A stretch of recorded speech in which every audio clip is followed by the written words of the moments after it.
So we had to start it right now. If you don't know me, my name is Joshua Burniece. I'm one of the directors here. And I am David Burr. I'm the other director here. What you are about to see is ridiculous. It is sleep deprived. It is stressed. It is crying. It is Also really good. fun. It was pretty amazing for me to be able to kind of watch this unfold. To all the parents, guardians, and people who are here, it is amazing what these students can do in 24 hours. If you don't know what the concept is here, we literally came here at 7 p.m. last night. No one had any ideas what we were going to do. And then we just started putting it together. And now, exactly 24 hours later, you are going to see their productions. It's going to be their raw talent, it's going to be their raw stories, and it's just going to be their expressions of what they've been able to learn and do in one day, which is kind of ridiculous. Yeah, forgive me if I look a little disheveled. I've probably done 25,000 steps today throughout the whole building. It's been that busy. Mm-hmm. Thank you, thank you.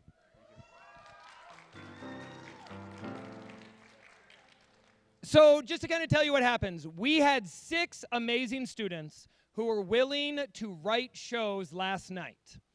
They came here, they got to pick out a student director who worked with them, and then we picked out technicians and producers and actors, all from students. And everything you are going to see tonight is 100% student-done, student-created, student-designed, everything. We gave suggestions here and there. We were the help. You know, yeah. We just hung out in the wings. But this is all their work. And you guys, for the students, like, this is amazing. Like, you guys should be really proud of the shows you've created. It is impressive how much energy and effort you have put into it. So I think you all should just be very excited and proud of whatever happens tonight. So I have a condition I have with all the audience members tonight. We don't know what's going to happen. We don't know how the shows are going to turn out. But we know that these students have put everything into it. And so I have an ask of you. Whenever shows are happening, if you think it's funny, can you really laugh to let them know it's funny? Not this. If it is a serious show and you guys are moved by it, give them that applause at the end. Honor this work that they have done because each show is very different. We have 6 entirely different scripts. No two alike. And it's just kind of amazing to see them all. So I want to just really encourage you to let them know that you appreciate their work. We've hidden things in all the shows. And I'm going to be quizzing the audience. Now, we're going to get to that later, but so audience members, you're looking for things, you're listening for things. Be attentive. And we're going to quiz you later on, so just be ready for that. Not you, the audience. As you know already. Do you want to do that? Yeah. We also have with us an accompanist tonight. Mr. Joshua Burniece, everyone.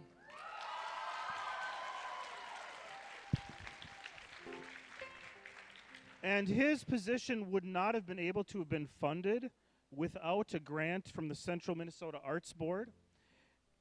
Really, this whole activity is made possible by the voters of Minnesota through a grant from the Central Minnesota Arts Board, thanks to a legislative appropriation from the Arts and Cultural Heritage Fund. So thank you, voters, for approving that so many years ago.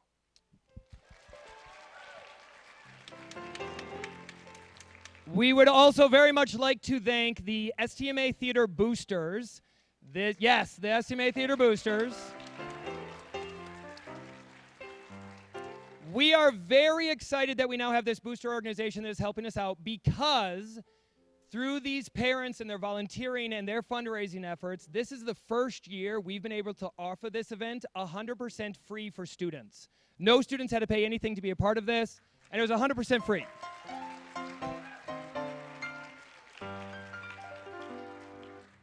And if you would like to help the STMA Theater Boosters, there is a QR code on your program. And if you are so inclined and you would like to see more theater performed here, we would love it if you guys would consider participating, making donations, even providing, like set pieces, like we have different needs for different shows. So we take old paint, we do all sorts of crazy stuff. So what we are going to do every time a show is going to start, we are going to introduce to you, because these people usually don't get recognized, we are going to introduce to you the student writer and the student director. And they are going to come up and we're going to let them introduce the show, because these are the two artistic minds that brought this to life. So, our first show. Yes, was written by Rose Sheffers. So would Rose come on up to the stage?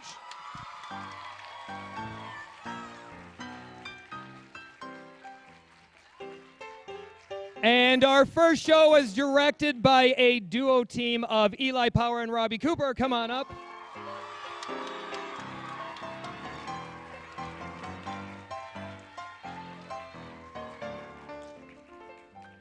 So Rose, where'd you go? There you are.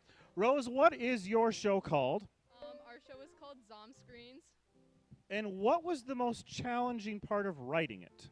So I accidentally pulled an all-nighter the night before I was supposed to write this, and I was working with exactly 0 hours of sleep. So that was a little bit rough, but I powered through. What? Rose, when did you get your script turned in? What time did you turn your script in this morning? I would like to say around 3 or 4 a.m. It's about 4 a.m. No, it was 4 a.m. All right. Our director's here. I'm going to ask them some questions. Can you tell us what is I don't know which one's going to answer it. What is your main message of your show that you are presenting?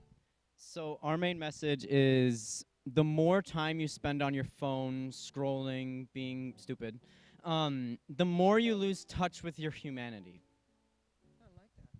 And then I'm going to ask you guys, what is something, if you're going to get a moment, your cast is in the wings getting ready to go here.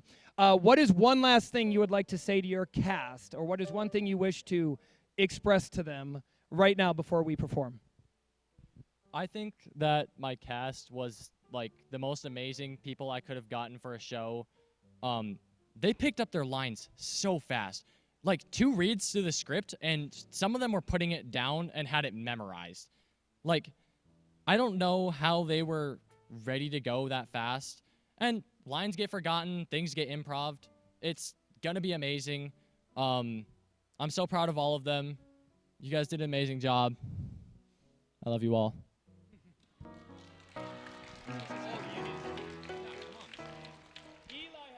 I couldn't think of a better group of people to do this show with. Like, genuinely, I love all these people. They did an amazing job within the last, 12 hours. It was genuinely crazy. And genuinely, by the second read-through, some of them were memorized. It was scary. It was crazy. But I love you guys. Do amazing. No, you're done. I'm cutting you off. Okay, we are going to start the shows. You guys go sit. Go sit. Go sit.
That's the last of our canned corn.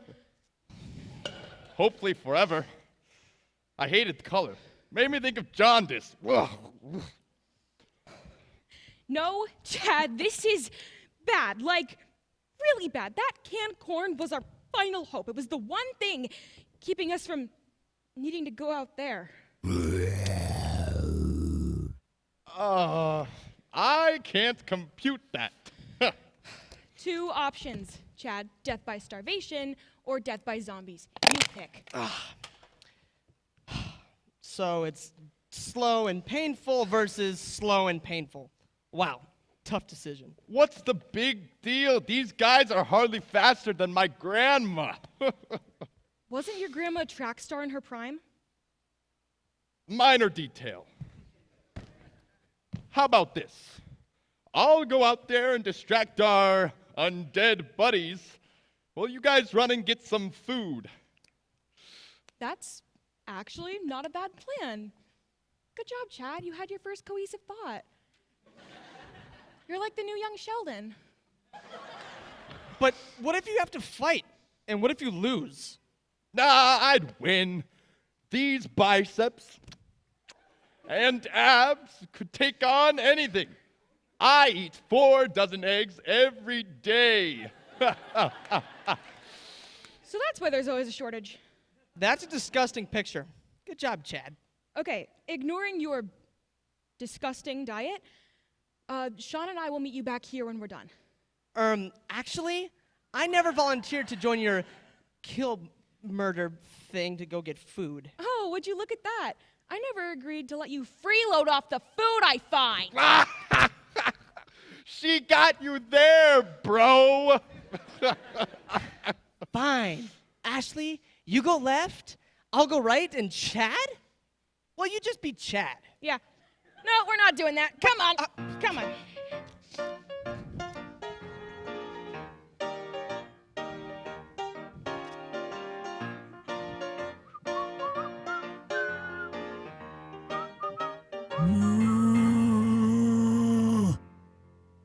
She's right behind me, isn't she? Whoa! Oh, hey, oh! Ho, ho, ho! Your teeth are so yellow that traffic slows down when you smile. Way! I've seen a hippo with a better build than you. Whoa! Yo, mama, so ugly. She's the reason why Where's Waldo is hiding. Oh! Ah! Oh no! Oh my gosh! My throwing arm! My forearm muscle! No! Oh gosh! Oh. Wow. Look at this place. It's practically roach-free. There's more loot here than the entirety of Tilted Towers. Hey, pass me that. I can still carry more. Hello? Earth to Sean! Just a second, bro. There's service here. I gotta get a TikTok and feed my streak. There are no words to describe how much your priorities disappoint me. Ouch.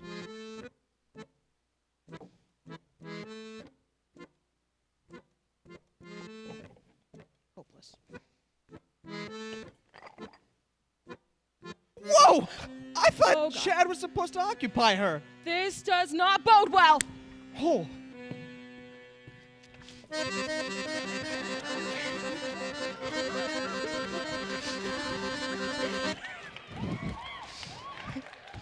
Hello? Chad, are you there? Good Lord, what happened to you? I think she got me.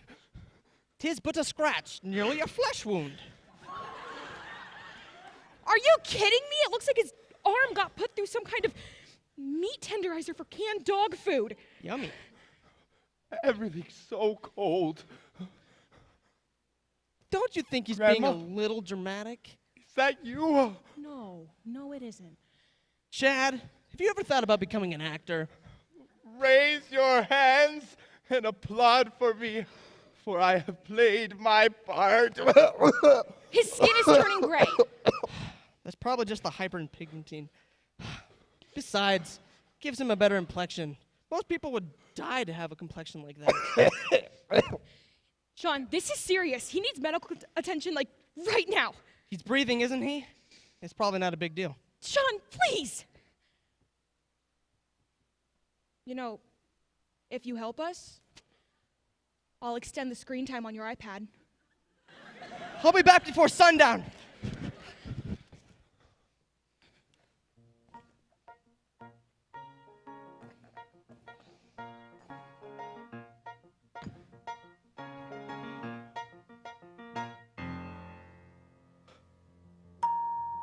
Whoa!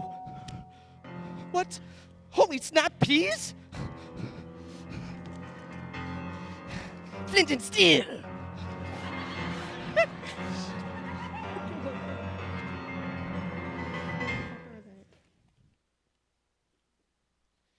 Chad's really not looking good. Please tell me you found something. Well, I have good news and I have bad news. Oh boy. No medicine, but his funeral will be a breeze. What a lucky guy. Premium silk. Thank me anytime. Oh, this is fantastic. Now, where's that? More screen time you promised me. Listen here, you little rat.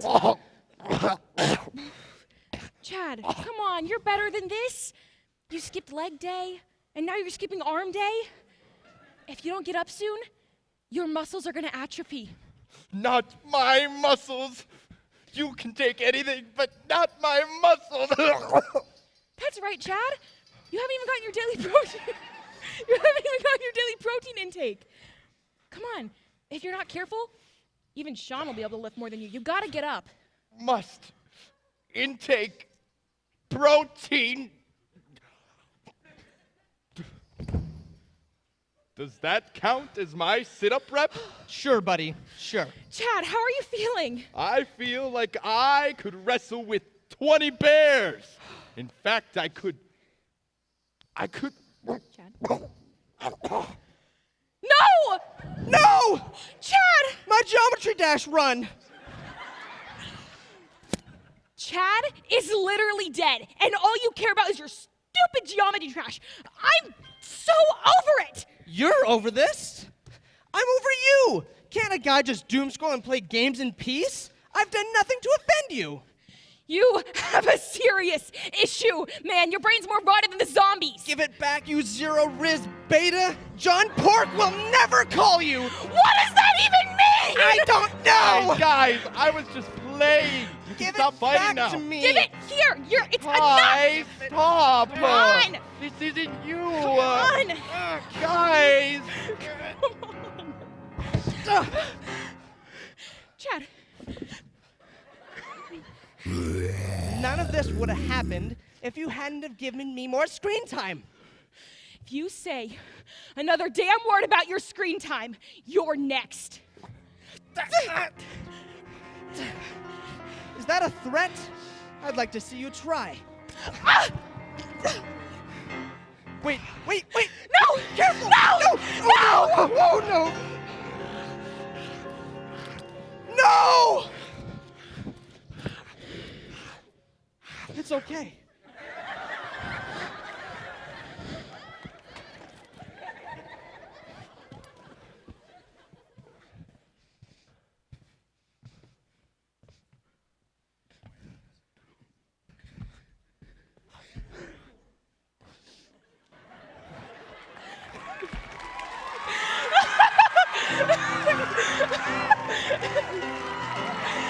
Okay, come on. Let's go.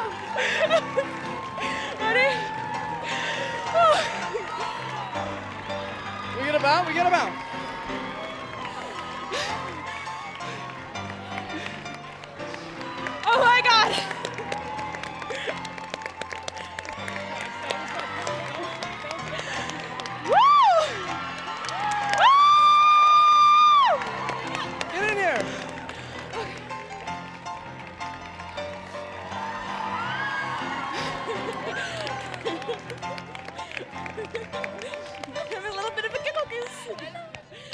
Oh my gosh. Okay. Parker. Flint and steel. All right. So, did that wake you up? You guys ready? We only need one platform. Now, I really hope none of you are on your devices, right? I hope you guys have all kind of put them away. If you want to watch all of this later, we are recording all of this. So this will post on our YouTube channel later if you guys need to see that again, because that was fun. That was good. That was fun. Okay, we're going to play a game. I'm out of here. While they are setting the new set, every show had a prop that was assigned to them that the writer had to write into the show. So I want you kind of turn, talk to people sitting around you. What prop do you think that writer was given and said, write your show around this? I mean, it was so much Talk to each other and I want to hear your ideas. Flint and steel. Doesn't it feel great having your story told? How's Chad? All right. Anyone have a guess? What prop do you think was written into that show? Go. It was not the chicken leg, but that was a good guess. Go. It was not the baseball. What do you think? It was not. Oh, I wish it would have been the can of corn. The can of corn. That was not. This is good. This is good. The right Rose. They can't guess it. This is good. Okay. Go. It was the coffin. Yes. So now when you watch the shows, I want you guys to watch every show. The writer was given a prop at the very beginning that they had to then incorporate into their show. The second thing every writer was given, do you want to talk about this one? Yeah, so before we started the writing process, the group decided on a line of dialogue that needed to go into every show. So you've heard it once now. We're not going to have you guess because that would be extremely difficult. But we're going to have you watch the second show in a minute, and then we'll have you guess the line of dialogue that pops up in all 6 shows. Do you all It understand that? could be delivered in a different manner each time. Okay, so there's a hidden line, there's a hidden prop in every single show that you are looking for. Yes? Every single. You guys, it's been 24 hours. It has been a while. Shush. All right, is our second show, you guys almost ready? Almost? All right, well, we are going to get ready. Oh, by the way, if you guys noticed, we printed the program before the order was picked, so it's not in order. I don't know if you guys have figured that out. It's another guessing game, so we'll get there. Yeah, I honestly don't remember what we picked second at this point. Oh, it's this one. Oh, great. Okay. Okay, our next show is directed by Andy Davey. Andy's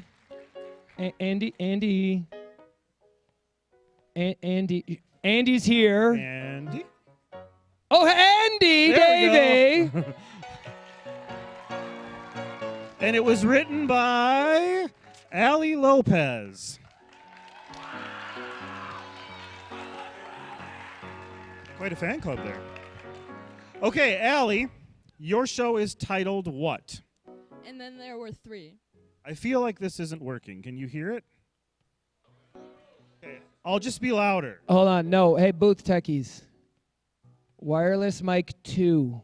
It's in the middle of the board. No, not mine. This one. There now it we got it. is. Okay, I can even hear that now. And what did you find to be the most challenging part of writing? Assigning names to like kind of fit their character, I struggled with a lot. Okay, naming characters. Andy, what is the message of your show that you're hoping to get across? I just rehearsed this in the bathroom mirror. I hope I say it correctly. I believe that the message of the show is that you cannot judge a book by its cover, and that instead of finding yourself from outside sources, you search within yourself and within your past experiences. And then Andy. Oh, yes. Sure. Andy, if you were able to say one last thing to your cast before they go on, what would you want to tell your cast? I would love to thank all of my cast members, crew, techie up in the booth, love you all, that I want to say thank you for putting your trust in me, and thank you for being so trustworthy that we could just have fun today and enjoy the day. This was fairly stress-free, so thank you. All right. So, without further ado, we will have our second show of the evening.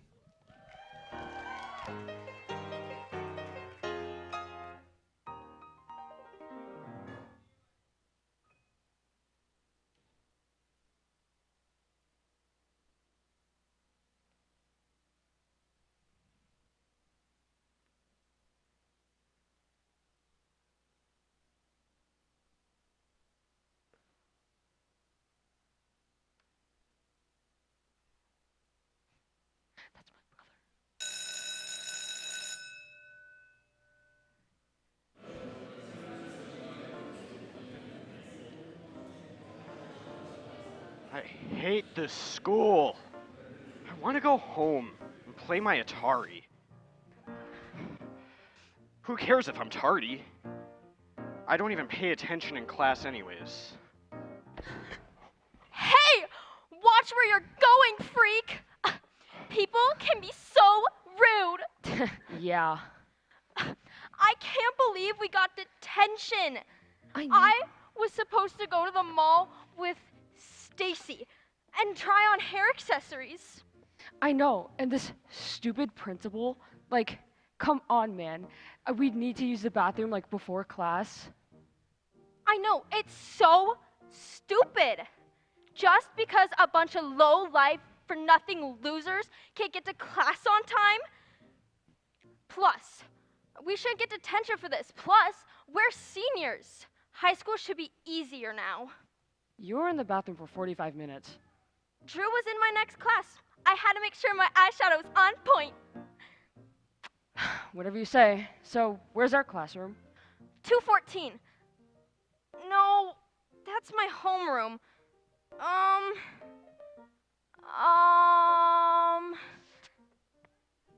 can't remember the class, but the teacher's name started with a C.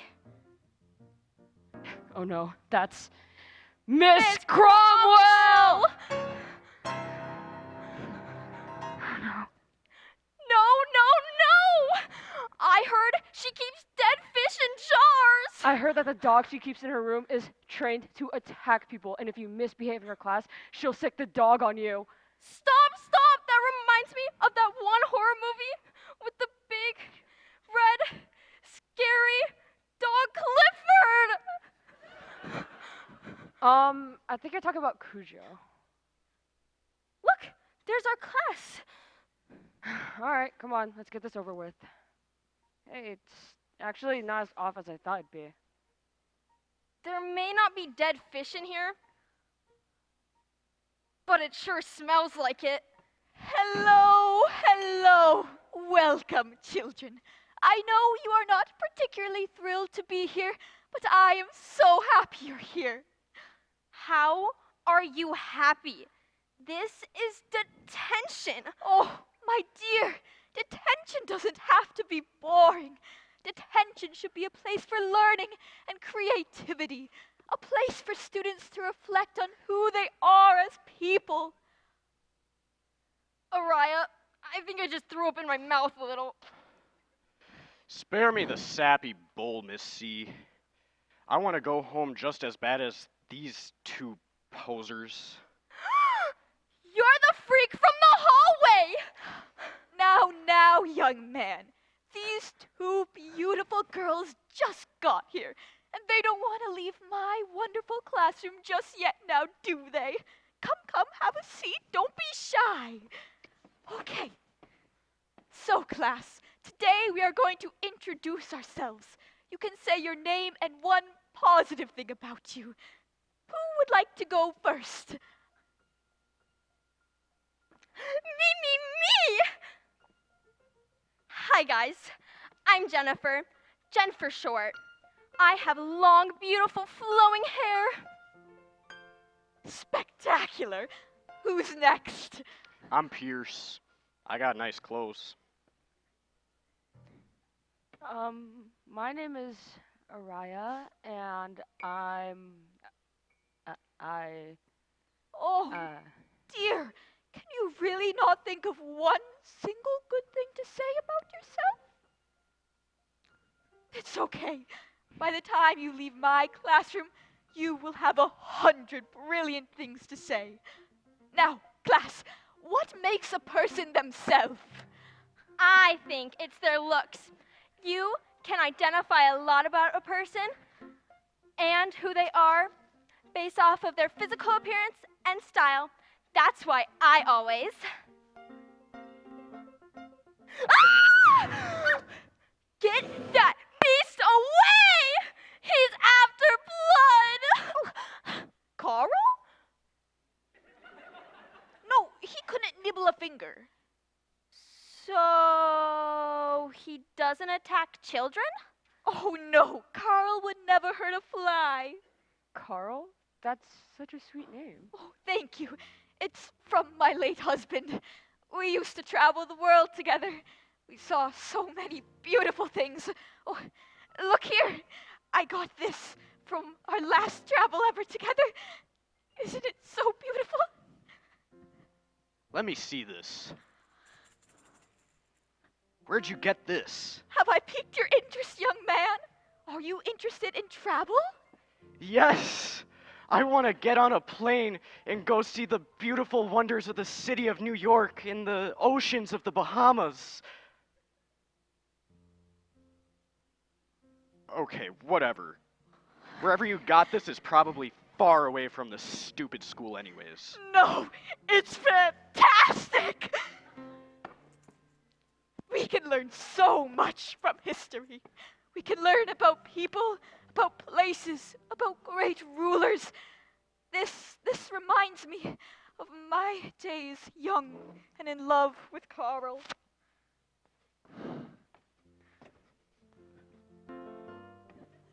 How could they do this? Why won't my parents let me go teach in China? I'm an adult now, and they don't get to dictate my life. Don't let them. If you want to go to China and teach, I'll let you. I'll go with you. You would do that? For me? Of course, my love. Anything for you. Oh, Carl.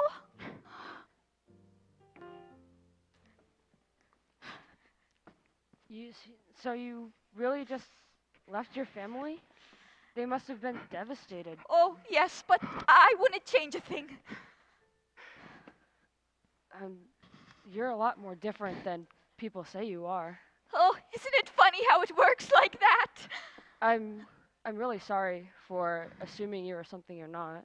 Oh, it's okay, sweetie. I know who I am, and that is enough for me. You're not afraid of what other people think? No. Like, there are kids out there that think you have dead fish jars in your room. Oh, honey, if I worried about what everybody thought, I wouldn't be living my best life, now would I? Yeah, I guess you're right. So, who are you, Araya Hart? I still don't know. I'm still unsure about who I am and what I am.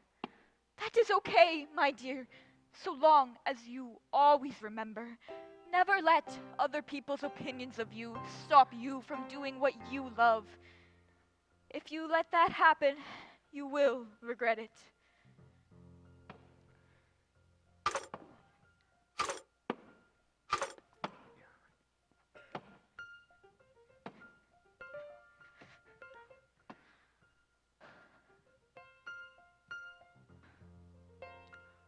Really? You're much more of a geek than I thought you were. Yeah, I try not to show it. That'd be kind of lame. Well, if it makes you feel any better, I don't think it's lame. I'm not the brightest person, and I admire skilled people who are skilled Academically? Yes! Is everything all right? No, I was supposed to be shopping with my friends now, but instead I'm stuck here. It's not so bad here. I got to talk to you. You don't get it, do you? You see, I love my looks and my accessories. It's what makes me me, and I think I'm so cool. I know it's stupid, but Well, I think your personality's pretty amazing too. Oh, children, I think it's time we head home. But we still Head have home, children. thanks, Missy. I didn't even want to be here in the first place, but thanks anyways. Bye. You're welcome, dear. Bye. Thank you for everything. Anytime. Take care.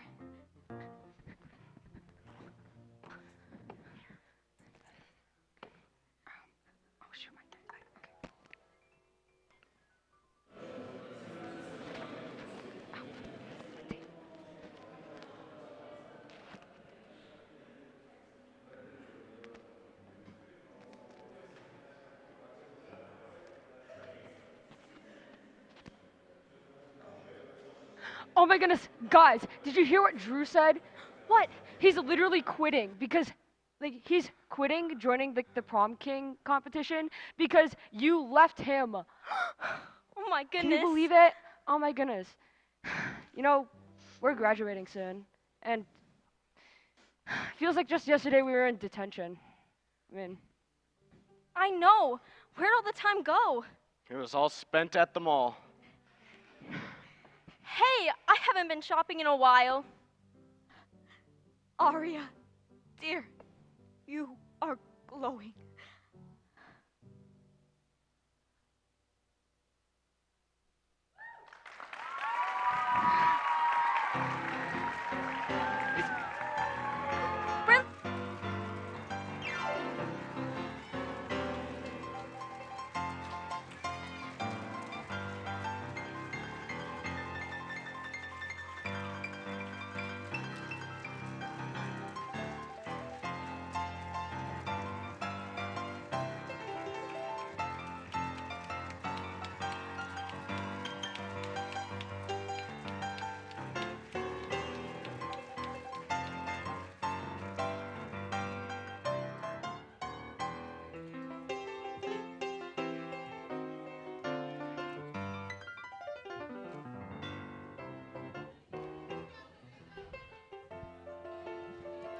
All right. So that was our second show of the evening. As you can tell, it had kind of a different style. And could you guys see the message in it that we were kind of going for? Right? Very sweet show, kind of as it's going through and trying to figure out who we are. Anyone figure out what the prop was? Anyone think they know? What was it? Ooh, it was not the maraca. It was not the maraca. Yes? It was not the lantern. Go. Yeah. The what? It was not the mirror. Oh, this is good. They're doing. This is a good game. Our writers got this hidden in there really well. Go. It was the dog. It was the dog. You know, I don't think I could have a dog in my classroom. No, I don't think they're allowed anymore. That was an 80s thing. Yeah, that was an 80s thing. All right, now you've seen two shows. There is one line that both shows said. Talk to the people around you. What do you guys think? Did you figure out what the line was? Did you hear it? Not students. Stop it. It's been in there twice. Did you see a line that appeared twice? All right, we'll take some guesses. What do you think? Go. Oh, you don't get it. No, it's not that one. That's a good one. What do you think? Well, maybe see if that's happening again. Maybe that is a fantastic guess. Did you all hear it? Did some of you not hear it? Good. If you didn't hear it, that's good. Watch it in this next show. See if you can watch in this next show. That was it. That was it. But don't say it again. We don't want anyone else to hear it. Okay? All right, we're going to let our third show get set up. But while we're letting our third show get set up, I just want to kind of go through a little bit of what did we want to talk about? Did we go through our 24 hours? Not really. I think we should do that. Tell them what we did here. So this is my first time working the 24-hour festival. And, well, exhausting. And truly exhausting. It has been quite an awesome experience. We literally went from nothing at 7 o'clock last night to 6 fully produced shows in a 24-hour cycle. And I can't believe that all happened. The togetherness of each cast and crew and writer and director really is what you're seeing here. It's phenomenal. To kind of give you an idea, we got here and we let the writers write for the first 8-hour-ish window. So they started writing around 8:30, and they would write from 8:30 until they finished. I got the script for the show you're about to see. They were due at 5 a.m. It was turned in at 5:40 this morning. So this script got turned in at about 5:40 this morning. And then all of the directors showed up this morning around 6:10, 6:15, and they read it for the first time. Then we had all of the technical students show up around 7, and they got to read the show for the first time. And then all of the actors showed up at 8 a.m. today. The actors showed up at 8 a.m. They then got to read the show and go with the artistic vision of the tech crew and the directors. So these actors have literally only seen this script for about 11 hours from what you guys are seeing. But that's because we had to give a lot of time to that creative process of writing and getting the story together. So that's kind of what you see here. During that time, the directors are asked to talk to Mr. Burniece, and they each get 15 minutes to tell him what music to compose for their show. He composed all this music today for the show.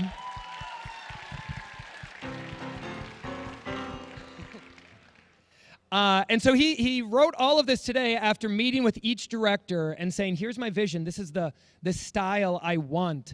And so you're noticing that throughout all of the different shows. And it's just kind of amazing to see what they've done. Are you done, Cooper?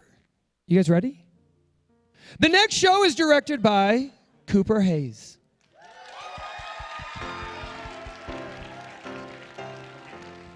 And our writer was Eric. So here Eric comes. So Eric, what is the title of your piece? This is A Beautiful Summer Day. And what did you find to be the most challenging aspect of writing this last night? Probably trying to format this in a play format when I'm not quite used to playing it with mostly by the dialogue without any specific details. Okay. Yeah. Okay. Cooper, what is the message you were hoping to get across with this show? So the message that we are shooting for is that hope is not easy, but when tethered to love, it can never break.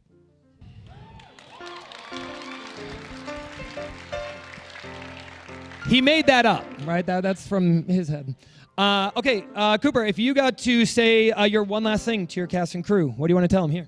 You guys have put so much more effort than I could ever ask for, and I'm so proud of you. All right. So, without further ado, let's get on to our third show of the evening.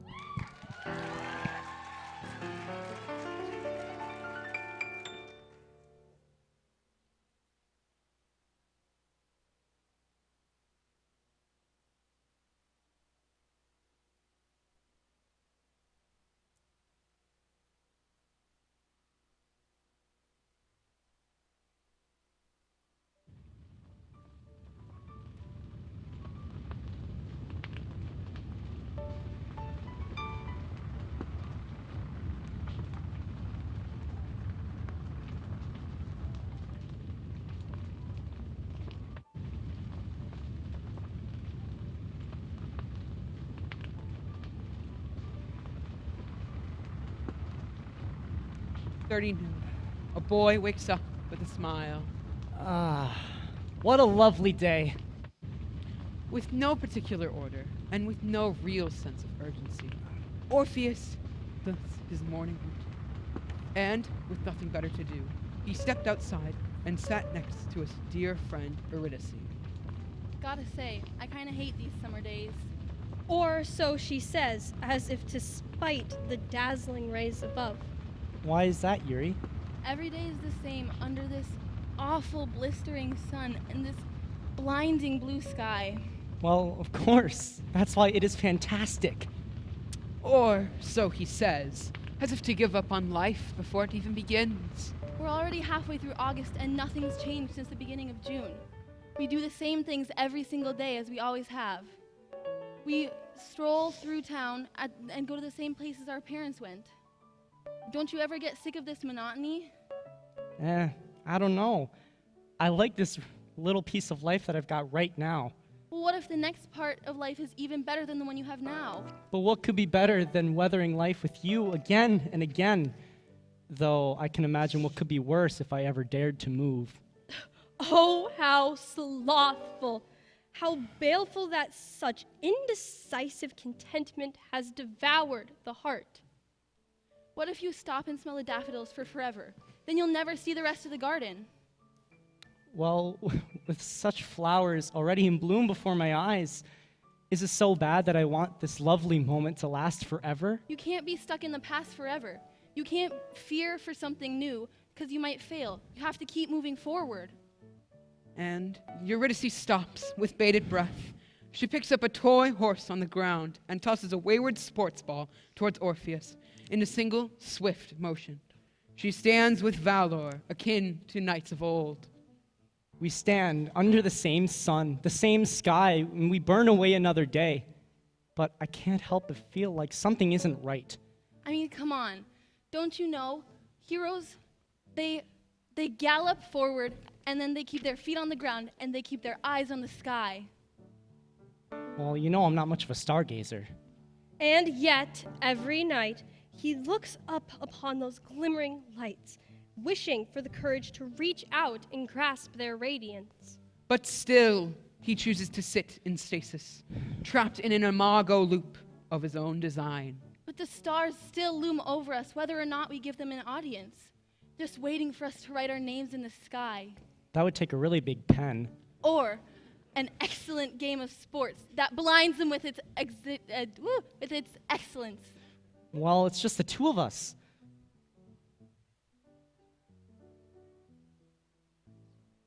So, it's always that way. Oh, brave squire. I'm the squire now? Well, you're no hero, are you?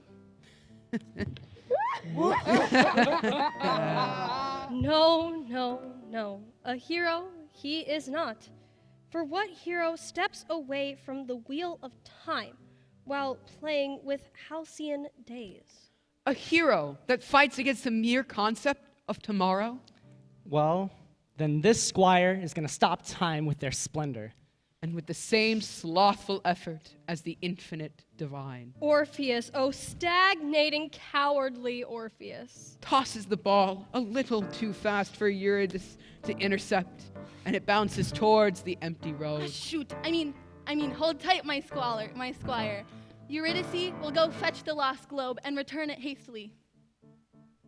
A car quickly turns the corner, unnoticed by Eurydice, but not by Orpheus. Eurydice! And with a smile on her face, she rode her steed across the street. And one step too far, the car speeding by crashed into her spine. No! No, this can't be real. No, I didn't mean to. Help, someone, please, anyone. Let me fix this, please. Let me fix this.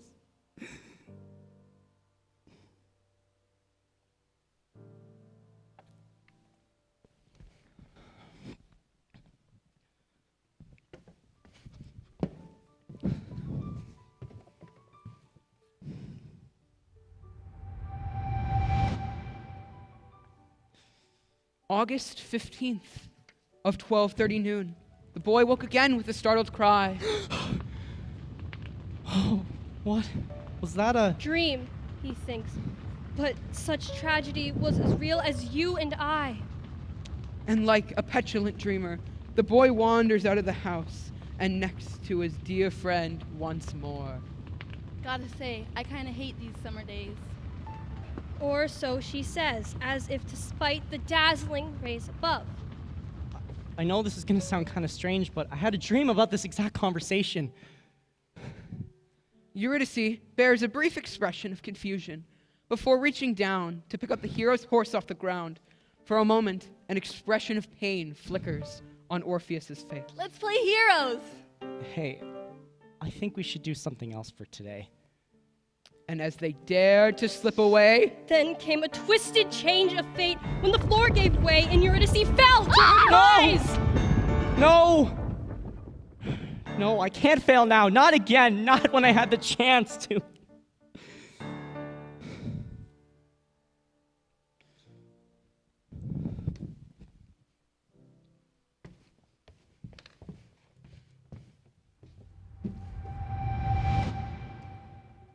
August 15th, 12:30 noon, the boy awoke yet again.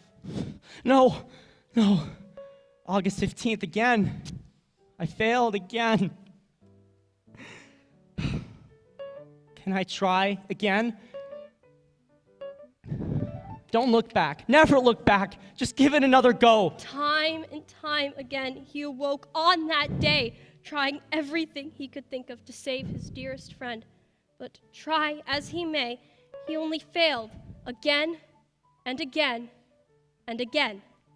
But no matter how hopeless his failures were, he pushed onward for the right to ride that horse's steed on to the next day and see her smile on August 16th.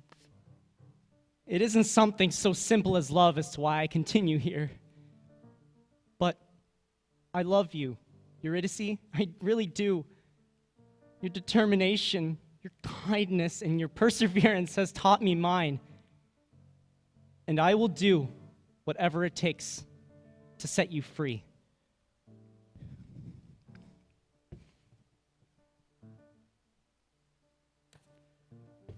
August 15th, 12:32. The boy stands and stares again at the awfully familiar scene that had defeated him for 1,000 years. You're incredible. You know that? Facing certain demise without fear.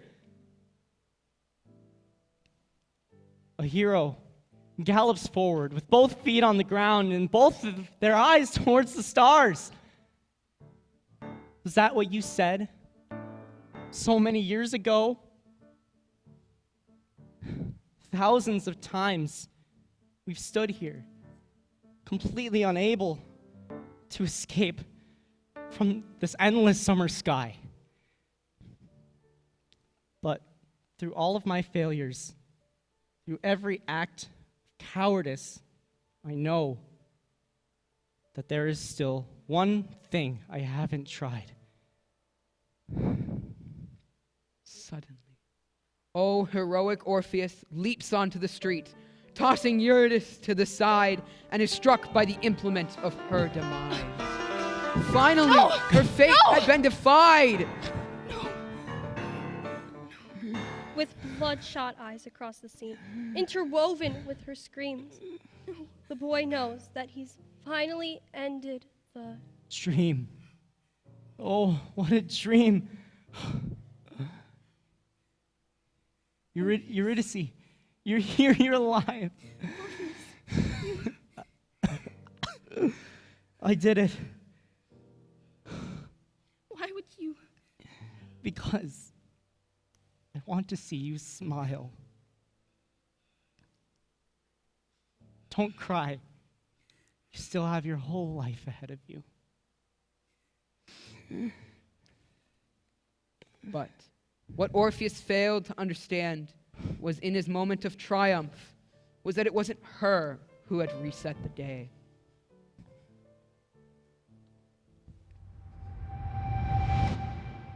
The wheel of time turns to August 15th, 12:30 noon. The sun-touched scene fading into light as Eurydice looks upon the sky with a scornful expression. What an awful color.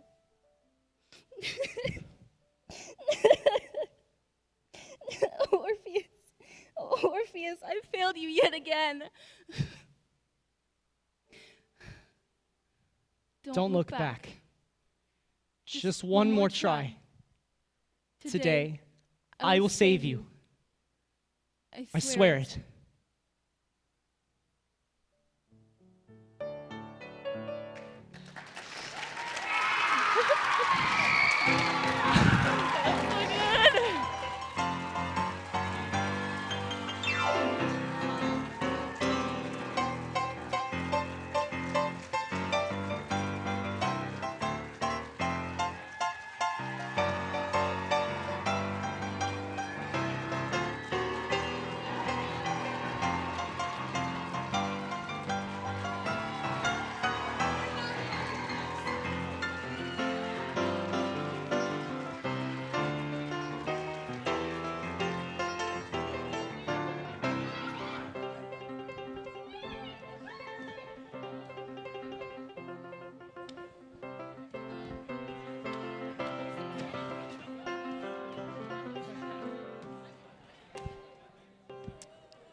All right. One thing I just want to say, I am shocked by every show what these kids are able to come up with.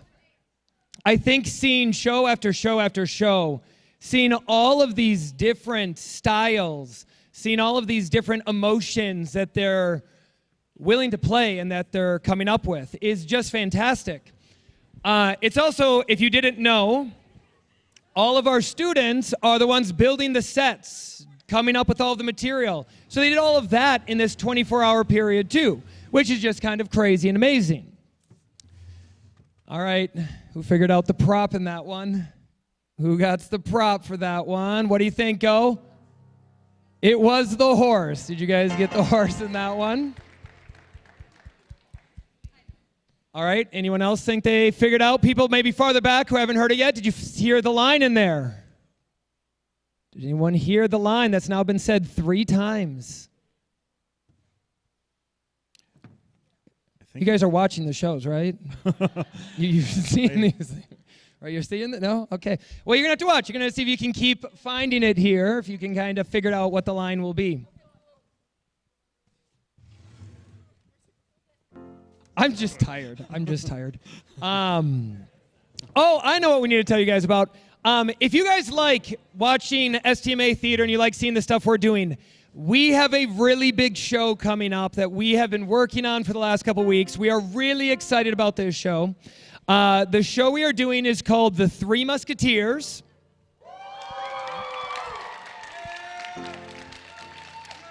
This show is going to be a very epic show. We were very fortunate. We were able to hire Mr. Burniece to spend the last month and a half. He has composed 32 original songs for our show. That will be in a month and a half. In the month and a half that we're going to play underneath Three Musketeers. We also have been extremely fortunate. We were able to hire a fight choreographer who has been working with the Guthrie and the U of M, who has been coming out and he has been teaching us how to fight and injure people with swords. That's fun. And so we've been doing that for the last couple weeks, which has been pretty amazing. So I would really highly encourage you all to come see Three Musketeers. We are performing April 25th to the 27th. So there are 3 nights of the show. So if you guys want to see it, April 25th to the 27th, you should come back for that. Nice, Ash.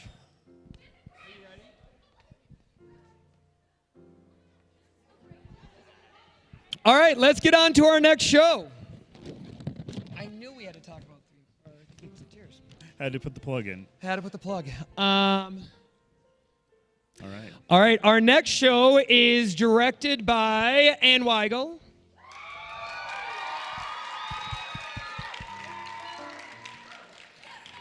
And written by Lucy. Please give us the title of your piece. A Modern Witch Hunt. And as you probably know the question by now, what was the most challenging thing writing A Modern Witch Hunt? Actually, it was committing to what I was going to write because I walked in thinking I was going to write a sad show, which this is kind of sad. And then I was like, wait, romantic comedy. And I was like, nah. And then this happened, so. So you're looking forward to seeing it, right? Yeah. Anne, what is, when you got the script, what was the message that you got out of it that you wanted to portray to the audience? I had like 5 different messages I went through, but ultimately I decided that the message is never let anyone change you from your true self.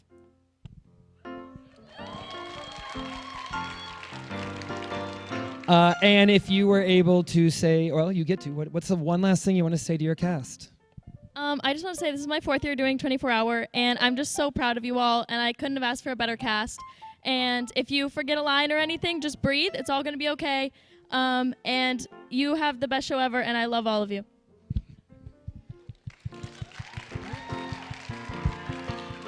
All right, so without further ado, we are going to watch our next show.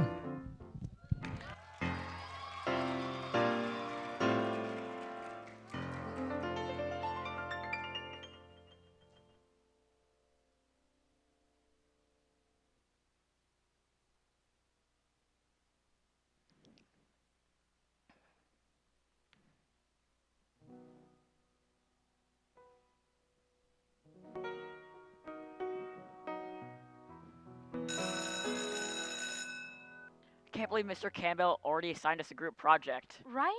At least we got to pick our groups. If he would have assigned them, with the people in our class, that could have gone terribly. Yeah, count our blessings. Hey guys, are you talking about the group project? Tell me why it has to be 15 slides long. And about the history of witches of all things. Mr. Campbell is the weirdest history teacher I've ever had, and they're all weird. At least he gave us enough time to hang out. We can all go at my house after this, and if y'all are free. Shoot, I can't tonight. I have practice, and then there's team bonding after. It's okay. We can still get together. Then you won't be so controlling, you know. What? Just kidding. James is right. We can still hang, but we have to get our work done. Yeah, just like our James. He had to say it passive-aggressively. Just our friend. Hey, what's up? Not much. Oh, me, James, Lila, and Clara all got assigned a history project. It's on the history of witches. Yeah, Campbell's a weirdo. I know, right? I had him for Greeks and Romans last year. The class was never boring. At least it'll be fun. Yeah, should be.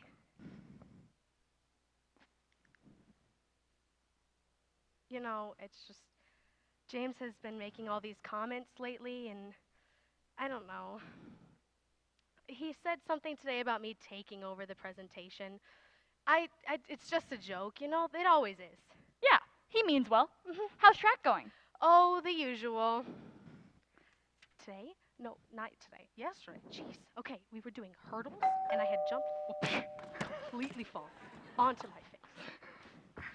Oh my gosh, guys! I just found the best thing for our group project! Ta-da! It's fantastic! Oh my gosh, Clara, that's perfect. Dun dun dun dun dun dun dun dun dun dun. I can't believe that Charlotte ditched us. Well, she did have her track meet. Yeah, but she could have made it work. This is important, you know? Yeah, this project totally has to get done! You think her priority would be this project because she is so high-strung and controlling about school and projects. Sometimes I just can't stand it, you know? Yeah. We should probably get some work done so she doesn't get mad at us. Yeah, Little Miss Perfect probably wanted the projects done yesterday. But first, we need to get to the mindset of the witches. Accent style I call the broom.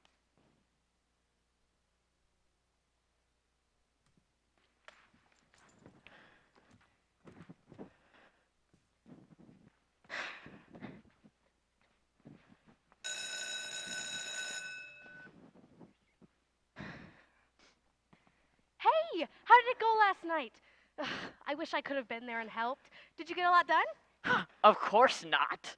Claire found the weirdest thing in Lila's basement, and it kind of got us sidetracked. Ta-da! It's fantastic! Yeah, pretty fantastic. You wouldn't get it. That was Claire's reaction when she found it. You had to be there, you know. Yeah.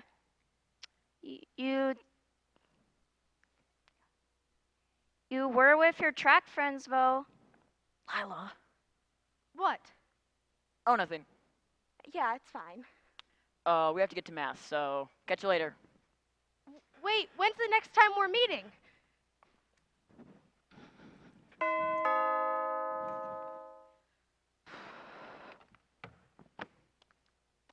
Are you okay? You've been off. Yeah, I think so. I don't know. Our group's been a little weird lately, and I don't know what to do. How so? Well, James has been making all these comments, and usually they don't bother me, but lately they've kind of been rubbing me the wrong way. It just feels like they're all teaming up against me. What has he been saying? A lot of it lately has been about me leading or taking over the presentation, and it feels like he's mad at me for all the friends I'm making in track. Do you think he's feeling insecure? What do you mean? well, maybe he feels forgotten. You've met all these new people and you've changed so much. It might be hard for him to process how much you've changed since we've gotten into high school. I can see that, but why is he so intent on keeping me the way I am? We've grown. We're meeting new people. I think it could be that we all love each other a certain way. And it might be hard seeing you become this new person and having these new friends. Yeah. But I've only known him, well, I've known him since I was like 5, but I can't be the same way I was as when I was 5 or 10. I've been growing. I've met new people and I've gained confidence and I love who I am. I've learned to be who I am. I can't stay the same because they want me to. And you don't have to. You try to do all the right stuff, but sometimes you can't. If people are holding you back, it might be time to separate yourself. Maybe you need to just take a vacation. And if they can't accept that, that's their loss. What would I do without you, Millie? You're such an understanding friend. I needed that. Thank you. Of course, Charlotte. I'm always here for you.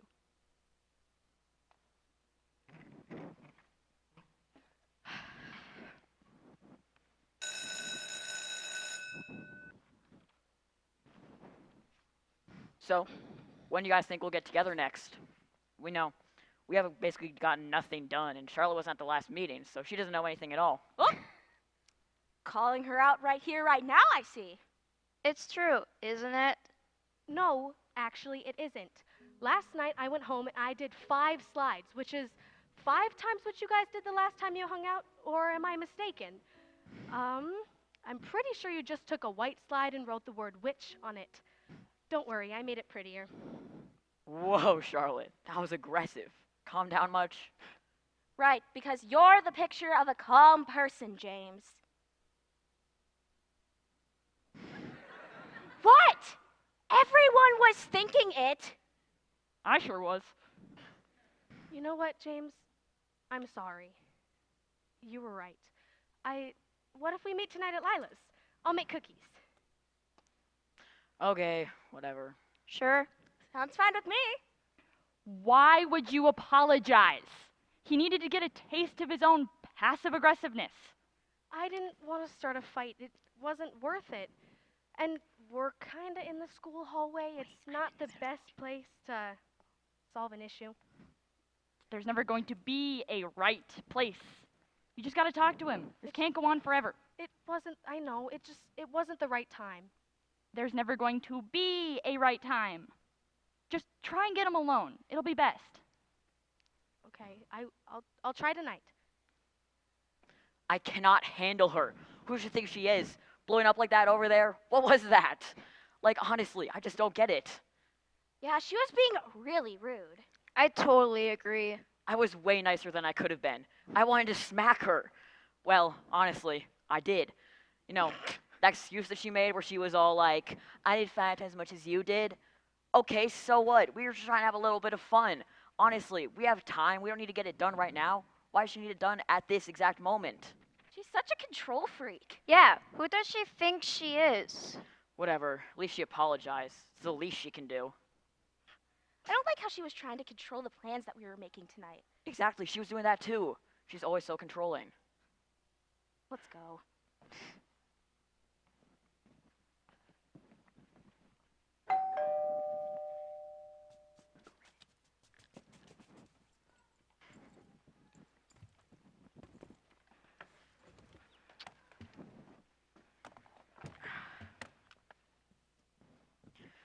Finally, everybody's here. Now we can finally start to get some work done.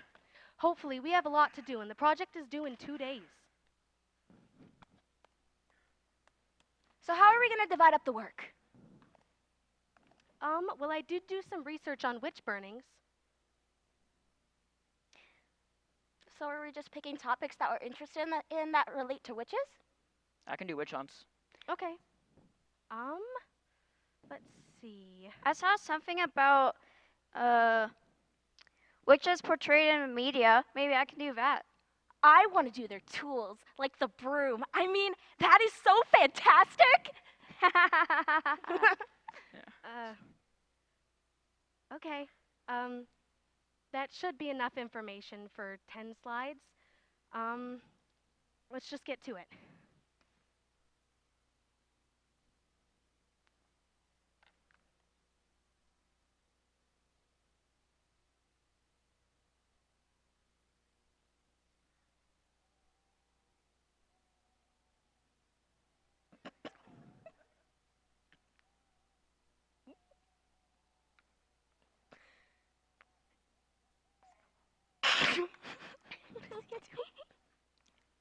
Hey, look what I found. During this time period, women's close friends and even family would accuse them of being witches. They all teamed up against each other, and the women accused would get burned alive, hung, or in the best cases, they would be outcasts. Charlotte, what the heck? I was supposed to be researching witch hunts. Yeah, I know, but you seemed a little distracted. I just wanted to help out. Seriously, Charlotte, this is why I didn't want you here last time. You're constantly taking over and not letting us do our own work. I'm sorry, James. That wasn't my intent. I just wanted to be helpful.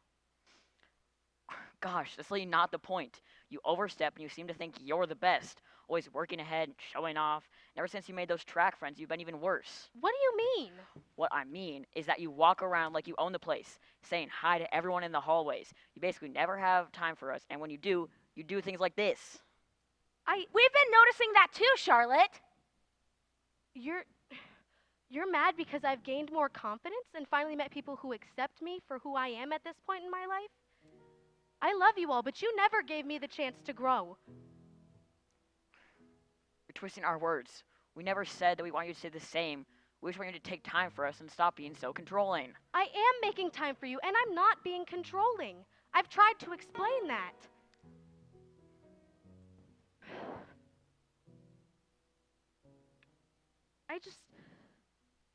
I'm trying to be the person you want me to be, but I'm not her. I'm different. I'm better, and I love myself because of that. Can you try and accept that? I don't want to lose my 3 closest friends. You made this more of a big deal than it needed to be. We could have just kept the peace, but you had to try and make us all feel bad. I'm not going to let you win. You need to apologize for your behavior. I'm sorry you feel that way and that you think that, but I'm happy with who I am, and I need to be surrounded by people who care.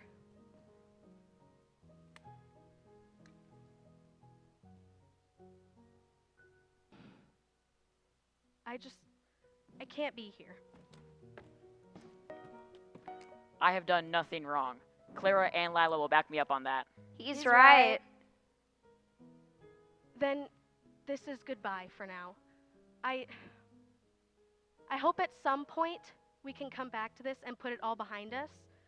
But for now, I need a break. I need space, and I can't be here. So I'm leaving, and I'm not looking back. Fine. Just when you go, close the door behind you.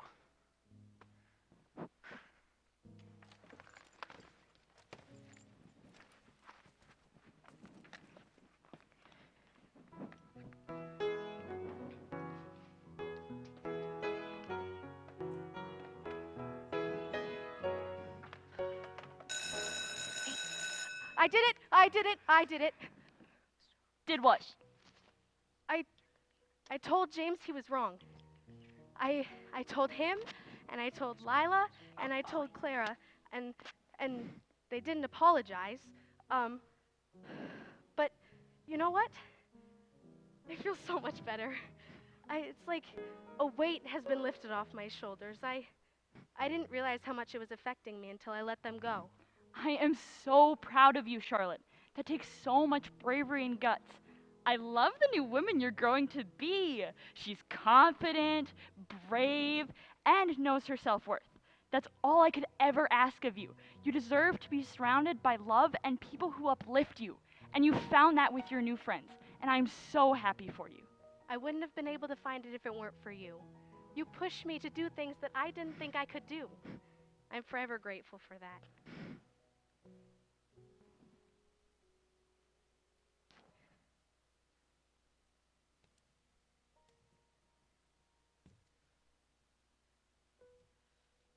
So, as crazy as Mr. Campbell is, and he was, he had assigned us an assignment, obviously, after we had turned in our presentations. He wanted a reflection on how the witch trials reflected in our lives. Now, let me tell you, I never thought that I could relate to witch trials and hunting and burning at all. But you see, in the witch hunts, women were attacked and ganged up on by their friends and families, even when they said they weren't witches. And that's exactly what happened to me in other ways. I was teamed up against them, and they never listened to my side. They never cared enough to come to me to ask before things just blew up in our faces. And they chose to go behind my back and not find a solution. And that never worked. And our friendship ended because of it. And even though this hurt me, I think I grew from it even more. I've found a new confidence in myself, and my need for validation from my friends slowly went away. And I know my worth from within. And I will never let someone else dictate that for me again.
All right, we have 2 more shows for you tonight. Okay, let's start talking a little bit about that line. This show said it a lot of times. They were trying to make you aware of it. What do you think it is? What's the line? Go. It's fantastic, right? Every show has been getting this line in there. So now that you know the line, I want you guys to try to see if you can find it in the last 2 shows, right? Anyone figure out what the prop was in that one here? I've always stand on this side. I always go to this side. I gotta switch over here. What's the prop? It was a broom. But isn't it Also interesting? prominently displayed. Yeah. Isn't it interesting though that when this broom was given, it kind of turned into that whole witch trial. It added that whole element. It added that whole thing throughout the whole show because of this one prop that they had to incorporate in. It's a really interesting thing because it spun into this whole story just from that one thing, which is just kind of amazing. In theater, we talk a lot about how can we tell a story. We need to show the audience this story, and it's more than just the words, right? We're trying to convey messages. We're trying to tell people emotions, and this is raw emotion for many of these kids and how they feel and what they're experiencing. Which I think is also a really good thing kind of leading into our next show. Oh, absolutely. Which is going to kind of go down a similar vein like this. So we're going to let them finish setting up, and then we'll get ready for our next show.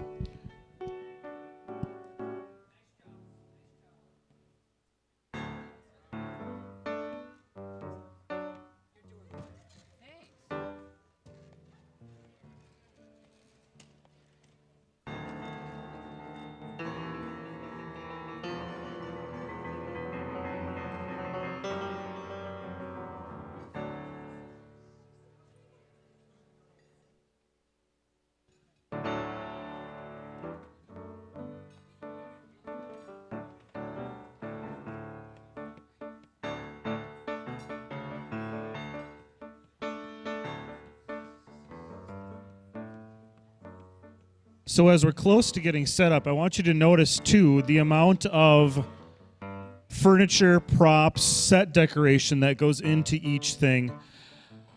They often don't get a lot of recognition, but they're equally as important to the lines and actors that are on stage as well, because they're helping to build the world that the play is set in, and they frequently have less in the script to work with because it's kind of just left up to the crew.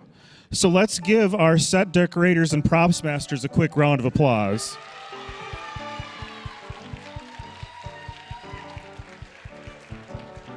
Another group that doesn't always get total recognition for the hard work that they put in.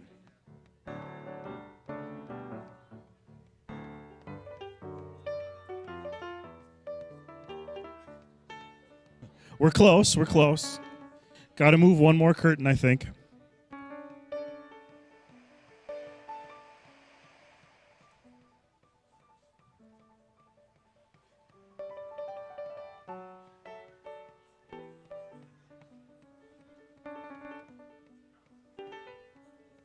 You see nothing.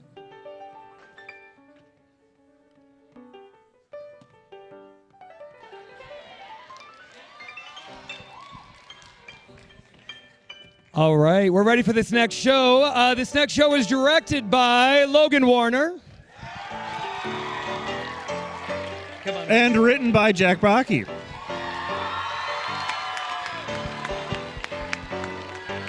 Jack, what's the title of our story? And happy birthday, yes, congratulations. Happy birthday! What is the title of your piece? Family is forever. And what was the biggest challenge for you? Getting what was happening up in my brain onto paper, that was really hard, but I think it worked. Okay. Yeah. All right, Logan, when you read a script for the first time, what was the message, the theme that kind of came out to you? Pressure may form cracks, but it also consequently forms diamonds. Deep. Okay. That was good. Logan, if you gotta say one more thing to your cast and crew. So what would you like to say to them? Well, first of all, I hope they're back there. And I do hope they're listening. You guys are nothing short of inspirational. The work you put in today and every day is incredibly successful, but it's also incredibly moving. I hope I taught you half as much as you taught me.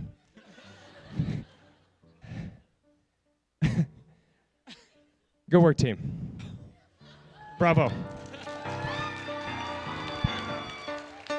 All right, let's move on to our next show of the evening.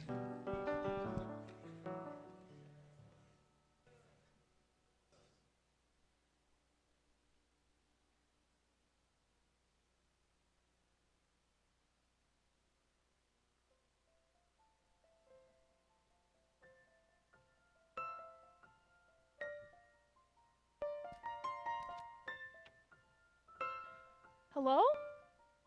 Mom? Mom, where are you? Hello? Surprise! We are so proud of you, sweetie. Our little girl is college bound. I couldn't be happier. I'm so proud of you, sis, but I sure will miss you next year. Oh my gosh, you guys didn't have to do this. I know, but today is one of the biggest opportunities of your life. We couldn't miss it for the world. Thank you, guys. This is a fantastic surprise. Look at this pie. I made it specially for you. Thanks, Mom. It looks delicious. But before dessert, we should have dinner first. That's probably for the best.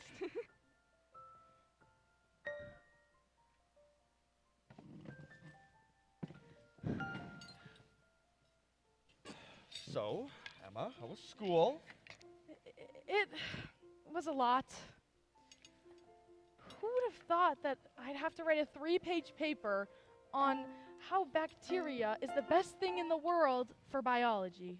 Biology is important. Bacteria makes us sick. How is that important? I couldn't tell you. And I have to keep up with all my activities, senior sunrise, prom, and softball. You do have a lot on your plate. I know. And the added stress of college. Well, all of that is important, but college is your future.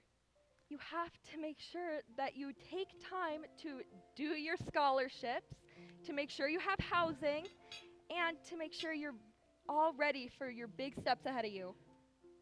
I know. Addie, how was your day? You know, those essays are very important. You should really get them done. Sooner rather than later. I get it. Can we please just... Have you figured out any roommates? What do you want to major in? Minor? Guys. Do you want to play softball? How many other kids are going to that school? Do you know what hall you want to live in? Listen to me! Can we please just move on from the college talk? Addie, how was your day? It was super fun. In gym class, we played kickball, and my team won 9-0. And then we had a Halloween party. Miss Zachary made cupcakes. It was super fun. That's amazing. And in art class, I made you this. It's a drawing I drew for your surprise party. It is fantastic! Thank you! I love you so much, Emma. I love you too, Addie. Thanks, Mom and Dad, for dinner. It was amazing. But I have to go work on my scholarships and my homework.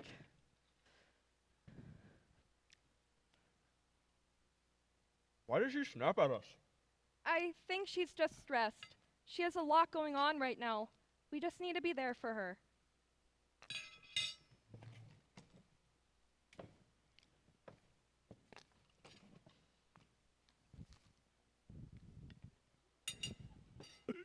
Ugh.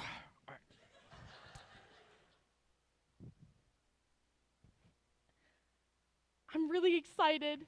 Next year is going to be so fun. I just don't know if I'm ready for the college. I don't know if I'm ready for everything.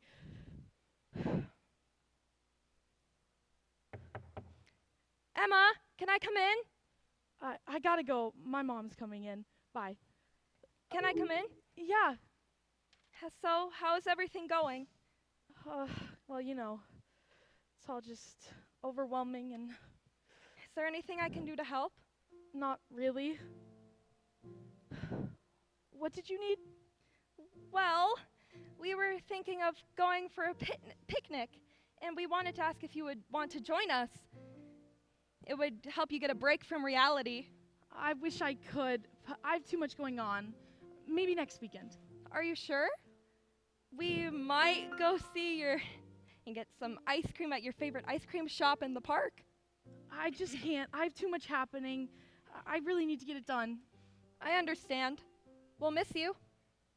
Did you say yes? I'm sorry, Addie. I can't. I have a project to finish in history, and I have these scholarships to work on. I'm so sorry. But we're gonna go to Sweet Scoops. You love that place. I do. Make sure to get a scoop of Rocky Road for me. I guess I can, but it won't be the same without you there. I know. Are you sure you don't want to come? I just can't. But you guys have fun. All right, Addie, let's go. Bye. Have fun.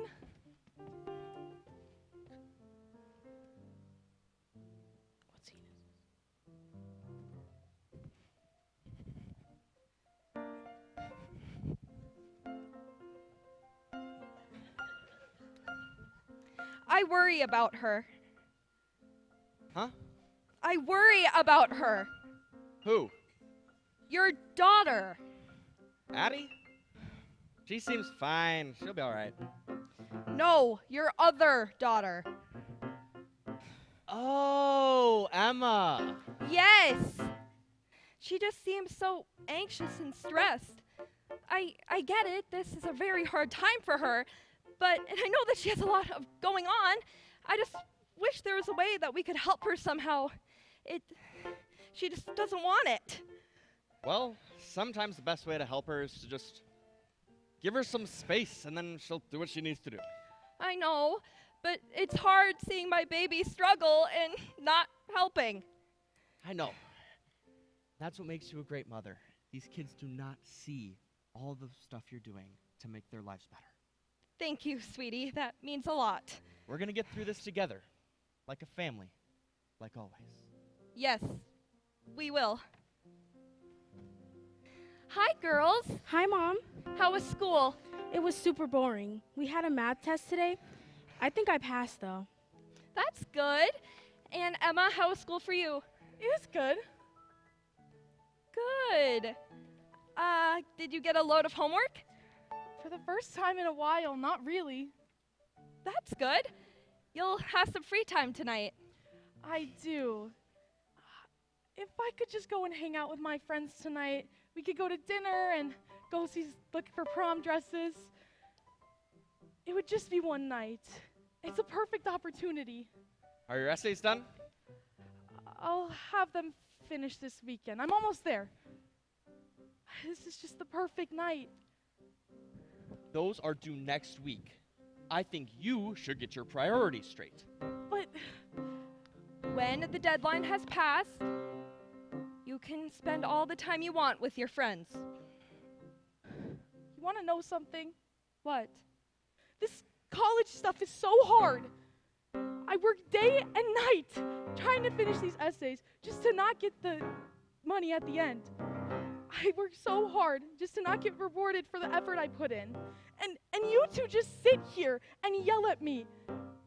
I just need a break. We have been trying to set you up for success. Yeah. We're just trying to help. Yeah, well, you aren't. You're just making it worse, causing me so much extra stress. Emma, you need... No! I need a break from you. Emma! What? Emma.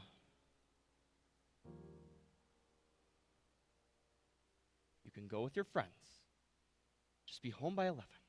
Thank you. Mom? Yes? Is Emma gonna be okay? She will be. One day. Just keep being a good sister to her. She needs that right now. Okay, I can do that. I just love her so much. We know. She loves you too.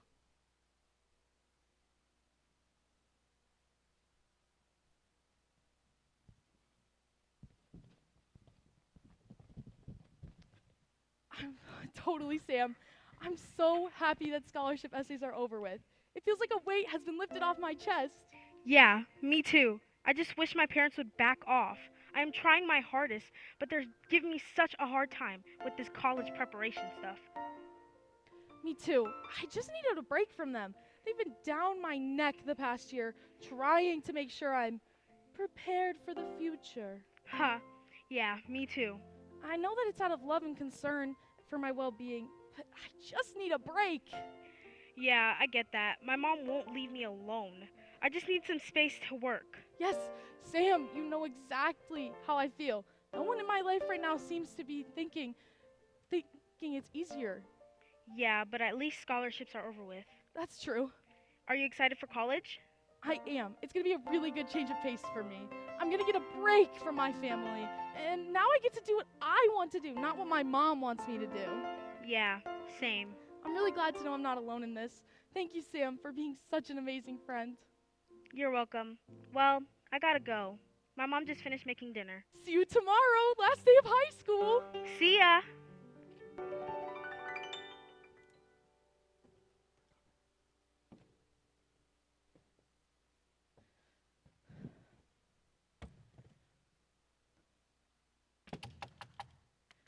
Emma, can I come in? I have something for you. Yeah, come in. What's up? I have a gift for you to pack. Mr. Sniffles? Yeah. But he's your stuffed animal. You sleep with him every night. But I want you to have it. Why? Well, remember when we were younger and we used to play with him? He was the king of the pillow forts, ruler of all the stuffies. Yeah. But Why would you give him to me? Because it's a piece of our childhood and a reminder of all the laughs, the secrets, and the moments we've shared. No matter how far you go or how much things change, I'll always be your little sister. And nothing can ever change that. There's no distance that could separate us. I love you, Addie. Throughout this whole year, you've made my life so much easier. You've been so perfect. I love you so much. Thank you. I love you too, Addie.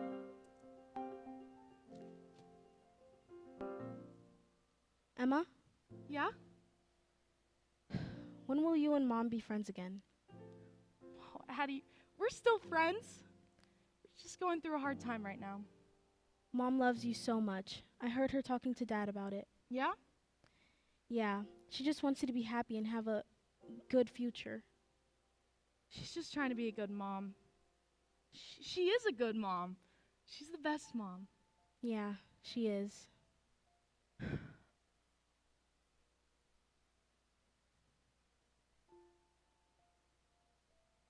I'm gonna miss you. I'm gonna miss you too.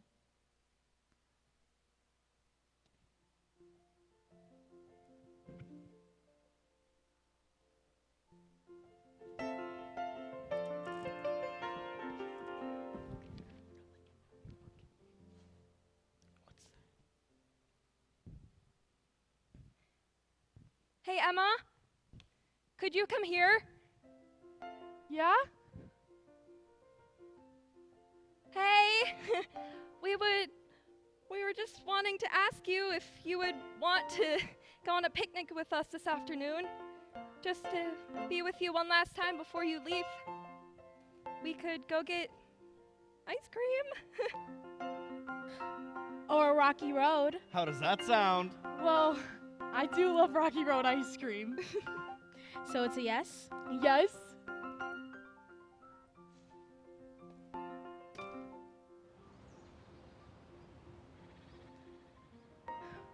Hey, Mom and Dad. Yes? What's up, sweetie? I'd like to apologize. For what? For this past year. I haven't been the best daughter. What are you talking about? You've been incredible. There's no need to apologize. We know it's been a hard year for you. I would also like to apologize. I've been so focused on getting you what you need for your future that I forgot to be your mom in the present.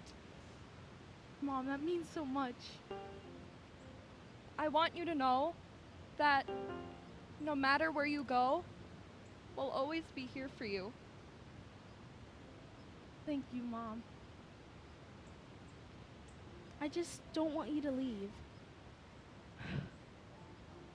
I don't want to leave you either. But this will be good for me. I have a new chance. Yeah, I guess. We're all gonna miss you a lot. I'll miss you guys too. But no matter where life takes me, we'll always be family. And family is forever.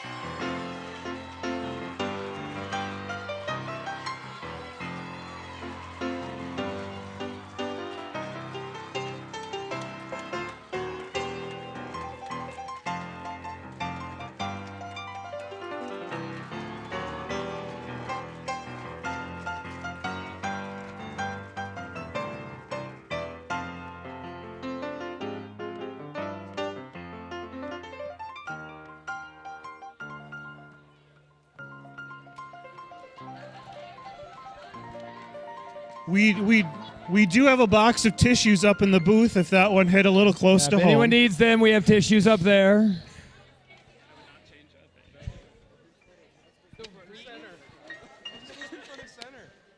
Did anyone else notice Mr. Reeves' head in the beginning of the photo? Cow. All right. Anyone figure out what the prop was in that one? What was the prop? Go. It was not the bunny. It was not the bunny. Go. It was not the drawing. No, it was not that. Go.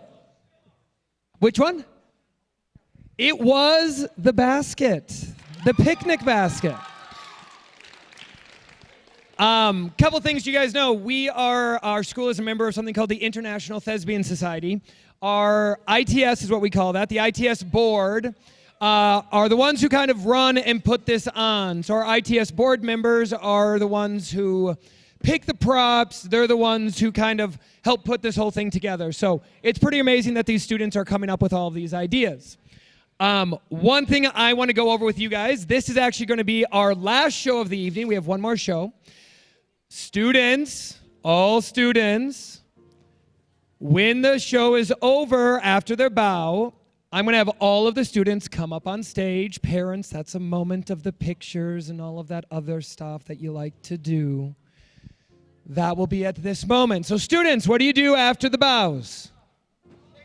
They aren't listening to me. It's like every day. This is not different. It's just, okay, you come up here. Okay. I want to just kind of tell you some other things that we have coming up for you. This summer, we are actually starting for the first time a STMA theater club that will be open to anyone. It doesn't just have to be STMA students. We're going to meet twice a week, and students are going to direct and put on shows. We're going to put on 5 shows. I'm going to open it up. Anyone can do it. We're going to meet on Mondays and Tuesdays for about 2 hours, and we'll meet for about 6 weeks. So if your student is interested in being in that, we're going to do it in June and July. And we're just going to put on some fun, ridiculous shows this summer. So if you guys are interested in doing that, we are also going to be adding that this summer. Looks like we're getting close to about ready back here.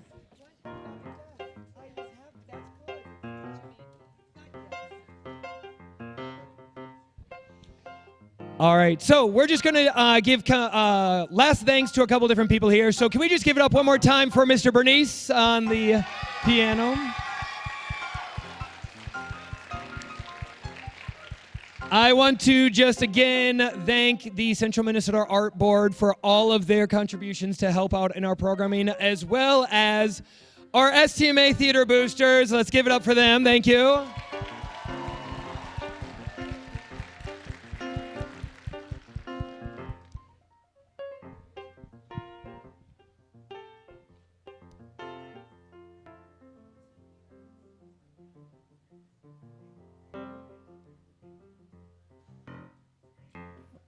Okay, so we'll see if that happens. That's going to be fun. All right, so we are going to get ready for... Are you ready? Yeah. All right. Our last show of the evening was directed by Haley Harrison.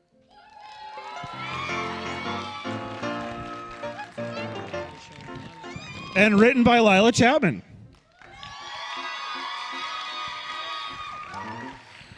You know the drill by now. What is the title? Right to me. Excellent. And what was the most... Hold on. Go sit down. Sit. Sit. Yes, they are rude. Aren't they rude? Terrible. I tell What you. was the most challenging thing last night?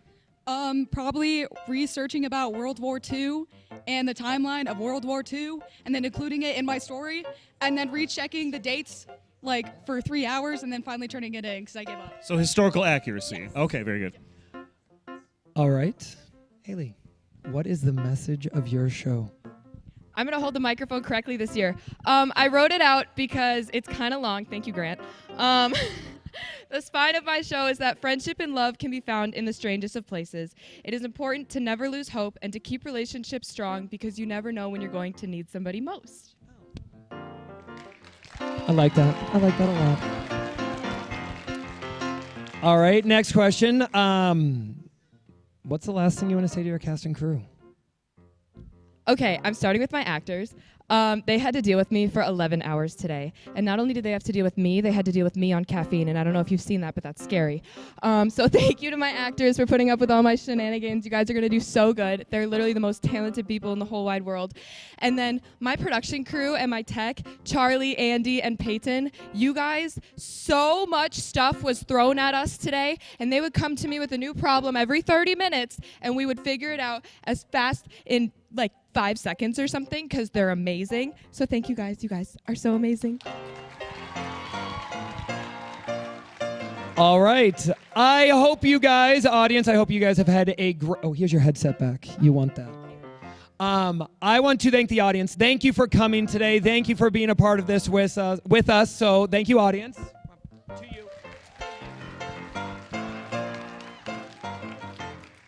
And I really hope you guys enjoy our last show of the evening.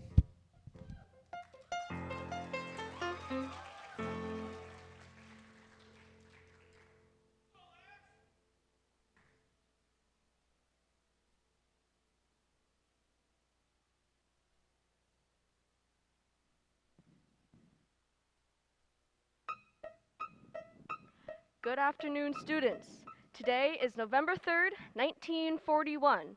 You will be writing letters to an unknown person of my choice.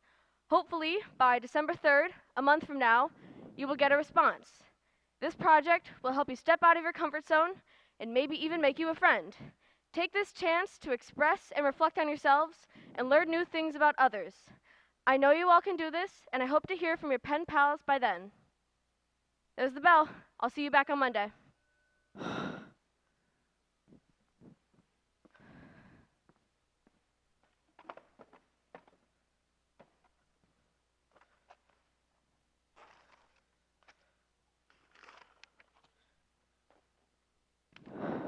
What do I even write? How do I start? Why did Miss Allen assign this stupid project anyway? How am I supposed to even know who my pen pal is? It could be some old man in prison. Adelaide, what you doing? What are you doing here? This is my room. I just want to say hi to my big sister. Ooh, what's this? Who you writing to? It's none of your business. Miss Allen just wants us to write to some random person, that's all. Oh, you could find your true love. This is not a love story. Out of my room, Cecilia. All right. Writing. What do I write? November 3rd, 1941. Hello. My name is Adelaide Wilkin. I live in Memphis, Tennessee. I'm 16 and almost 17. I attached a picture of myself to this letter. My teacher is making me write this letter for my project. I would be glad to receive a letter back. I like writing poems and drawing occasionally. How about you?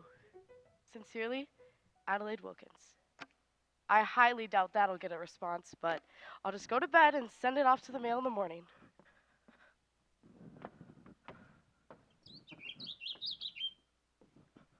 Rise and shine! Did you finish your letter? Jesus, Cecilia. Jeez, you scared me. But yes, I did. Okay, I'll go put it in the mailbox. Okay, as long as you leave me alone. Alrighty. Leon, I've received a strange letter. What do you mean? A letter from who? You don't have any friends. Except for me. Her name is Adelaide. She lives in Memphis. She's writing to me for a school project. Are you gonna write her back? I don't know. I think you should. It could be fun. And you can make some more friends, besides me. Oh, shush. Oh, Adelaide. I would just love to have some more friends. Just give it back. Come on. You're not that funny. You're the only one who thinks you're that funny. You know what? You know what? Yeah, sure. I will write her. I'll write her right now. Really? I don't know what to write. You should start with your name. Oh, thanks, genius. I never would have thought of that. Oh, I think I got it. November 11th, 1941. Hello, Adelaide. It's nice to meet you. My name is Calvin Thompson. I also attached a photo of myself with my lifelong friend, Leon. I live in Nashville and I'm 18 years old. I love learning about the galaxy and the stars. I will hopefully go to college soon. I have a dream of going to space and exploring the unknown. Though, I don't think we're advanced enough with our technology to go to space yet. So, I'll stick with the dream of being a pilot. Your project seems fun. I don't mind being a part of it. Do you have any siblings? I don't. I can't wait for your letter. With all sincerity, Calvin Thompson. Do you think that's enough? I'd say so. Now put it in the mail and wait for a response. Will do. Ice cream? cream.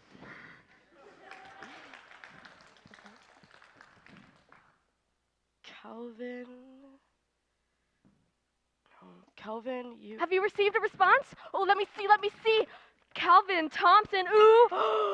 Mrs. Thompson, you have a lovely husband who's a pilot. How many kids are you gonna have? 3, 4? Or you have to have one named after me. Cecilia Ann Wilkins, get your butt over here. I don't know how my family would even let me become a pilot. I wish they weren't on my butt 24/7. I wish they're more like your parents. Well, at least your parents care about you. My parents don't even talk to me. I would love to have some parents who cared and who didn't ask me for money because they're poor. I didn't mean it like that. Look, I know I'm ignorant sometimes, but I just wish your parents weren't deadbeats, and I wish I could live out my dream here. But my parents have different plans. College. They always pressure me, saying you have such little time, and there are tensions in the world with the war. I just don't know what I'm gonna do. We're both struggling through 2 different scenarios. But we'll get through them together, right? Of course. We were born on the hip, you know? And I'll do everything in my power to put us on the right path. I trust you. Oh. All right, fine. Ice cream! A pilot? Wouldn't that be scary? What do I say? What should I? There's so much I want to tell Adelaide, I want new wallpaper for my room. What should I do? How about this one? Wow. That is fantastic. You should definitely do that one. Okay, I will. Where was I? November 24th, 1941. Dear Calvin, a pilot? I'm scared of flying. I'm very interested in your future. Could you tell me a bit more? I do have a annoying younger sister named Cecilia. She always comes to my room bugging me, and I wish she could leave me alone sometimes. I don't know what I want to do yet, unfortunately. Where do you want to go to college? Do you have to pay for it all by yourself, or will your family support you? I'm excited for your next response. Waiting eagerly, Adelaide.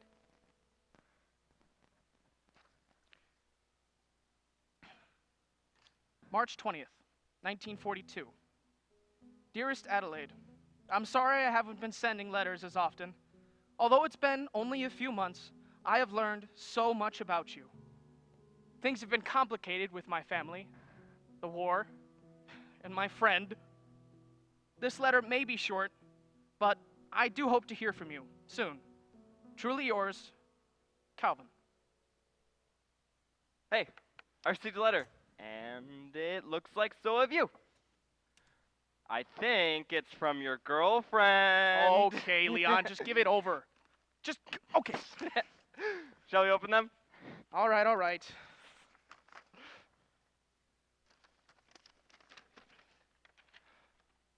March 21st, 1942. Greetings, Leon Thompson. You are hereby ordered to report for induction in the Armed Forces of the United States and report at Nashville Armed Forces Induction Station on March 22nd, 1942 at 1 p.m. You must bring this order with you. Failure to report at the time and place designated is a violation of the Selective Service Act and may result in penalties as prescribed by law. By order of the President of the United States. Huh. One last ice cream strip? Yeah, I don't see why not. April 1st, 1942. I finally decided what I want to do with my future.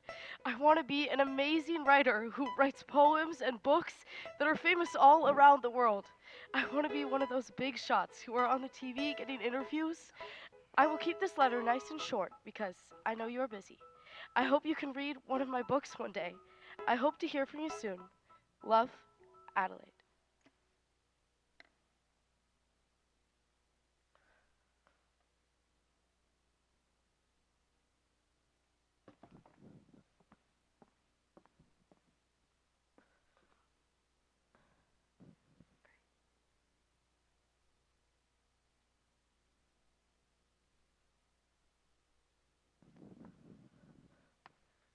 Have you heard from Calvin? I know it's been a few years, but he should answer, no? He's dead, Cecilia. You don't know that. You can't give up hope. Just write to him again. I'm here for you, no matter what. You know that.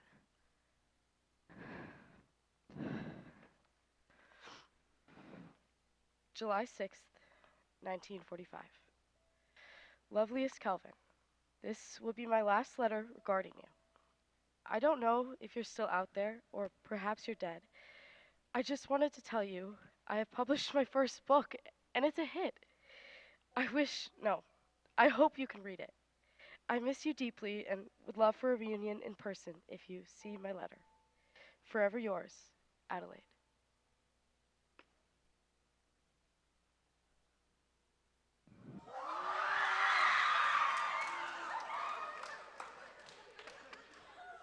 What could this be?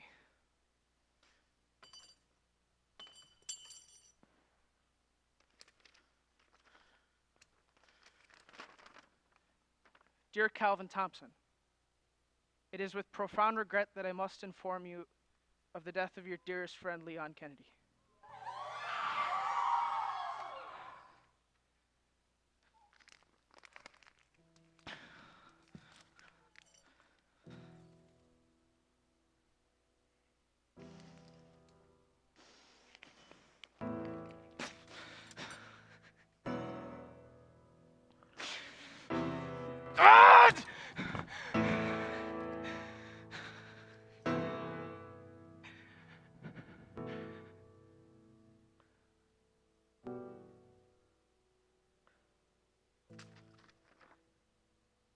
Adelaide.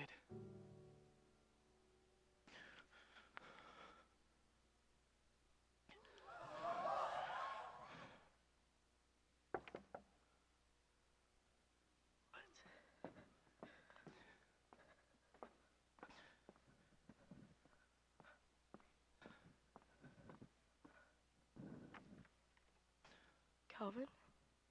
Adelaide. You're here.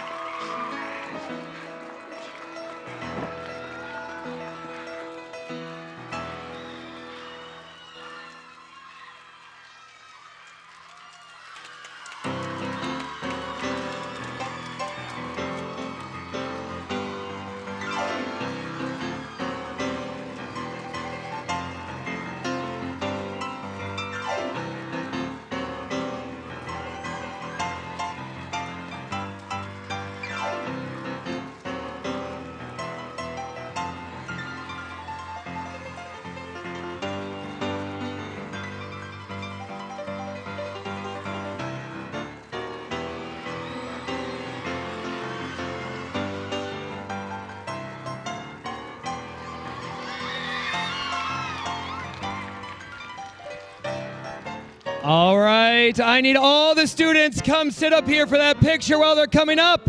Hey, did you figure out what the prop was in that one? Anyone know the prop? What?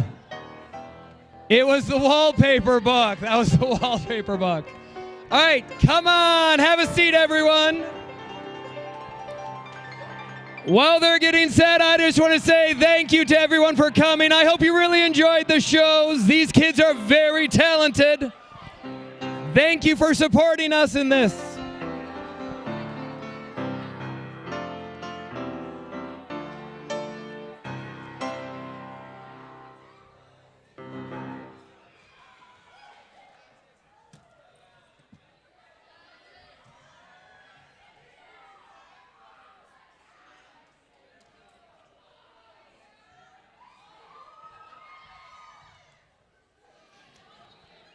All right, everyone. Hey, all of you actors, crew, techies, look up at the booth and smile. You've been awake for too long.